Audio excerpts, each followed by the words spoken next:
Here are the terms for this lecture with the somewhat long-winded name of Native American warfare and European Native American warfare in the colonial era. By the end of this presentation, you should understand the stages of Anglo-Indigenous warfare between 1607 and 1890, the demographic catastrophe that befell Native Americans after the arrival of Europeans, the Native American concept of mourning wars, and that of course is MOURNING, not mourning, like what comes after dawn. The contrasting Native American and European conceptions of war, the basics of the Tidewater Wars in Virginia, the Pequot War, and King Philip's War. There's a lot more conflicts between Native Americans and colonists, both English and French, but we'll use these as representative of that warfare in its entirety.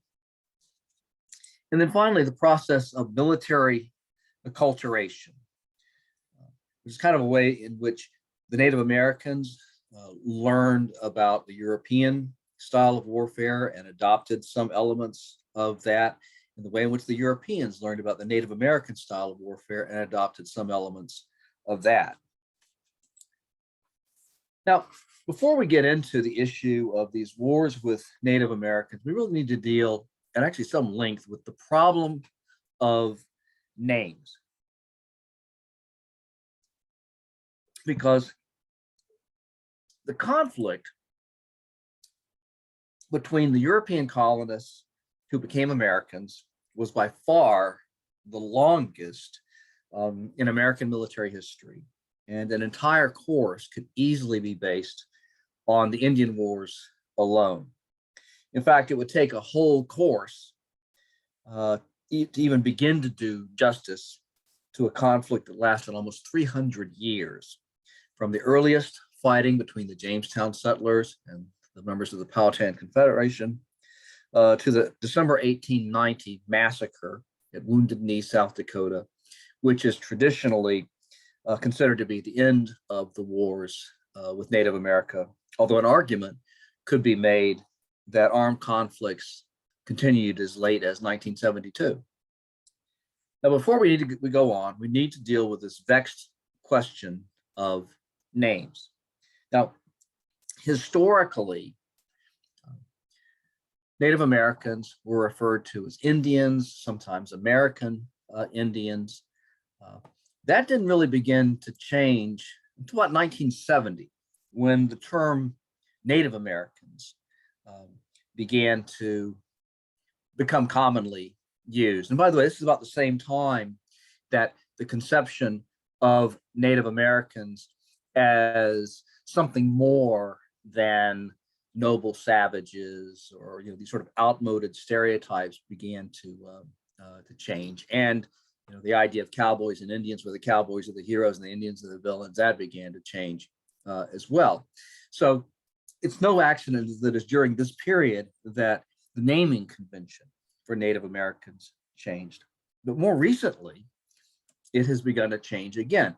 And a more common term now is indigenous peoples, just simply the people who lived here for thousands of years before the arrival of Europeans. But the entire concept of having a name for all indigenous peoples is an Anglo-European invention, because Native Americans obviously had no need for an all-encompassing name for all indigenous peoples. They thought of themselves as, well, what did they think of themselves as being? What did Native Americans call themselves? Well, Europeans imposed the term tribes or sometimes chiefdoms on Native American communities. And that's probably a more accurate way of putting it, to speak of communities.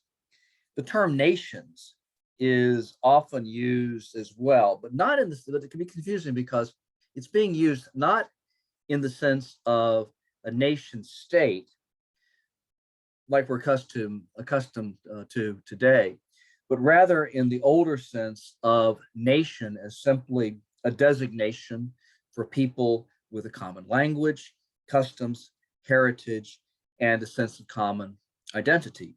And the way that Native Americans typically spoke of themselves was in terms of the name of their community. So we have this this idea that it's more accurate to speak in terms of communities, and this problem of names continues because it's misleading to speak of Native Americans or indigenous as a monolithic whole anyway, because there have been an estimated 500 nations, of which some have faded into the past, and some survive to this down to this day. Moreover, from a military history standpoint, these various nations had a variety of styles of fighting that varied over time, depended upon geography and other factors. The motives for war also varied, and European contact produced new motives for war and new military tactics, and so on. Moreover, we have limited information about Native American customs and warfare before European contact. What we know of Native American warfare before the arrival of Europeans is based upon the observations of Europeans in an early period, and the best guesswork of which anthropologists and historians are capable. And to some extent, this problem with names extends to colonists / Americans as well. If you want to talk about the early settlers as European, well, that works during the early colonial period, although you still have to think in terms of different settlers: English, French, Dutch, Puritans, Chesapeake, and so forth, Spanish, and the list goes on. Also important to bear in mind that the population in North America included Africans and African Americans, increasingly so, as slavery became an entrenched institution in colonial America. And then as colonists shed their European identity, Anglo-American becomes a useful term. American doesn't work since indigenous peoples were also Americans, by definition, Americans. So you've got to separate that. So you say Anglo-American because most colonists came from India, from England. You have some from France, you have some from Germany, but Anglo-American overall works reasonably well. Stop there, give you a moment to sort of absorb all of that, and then move on.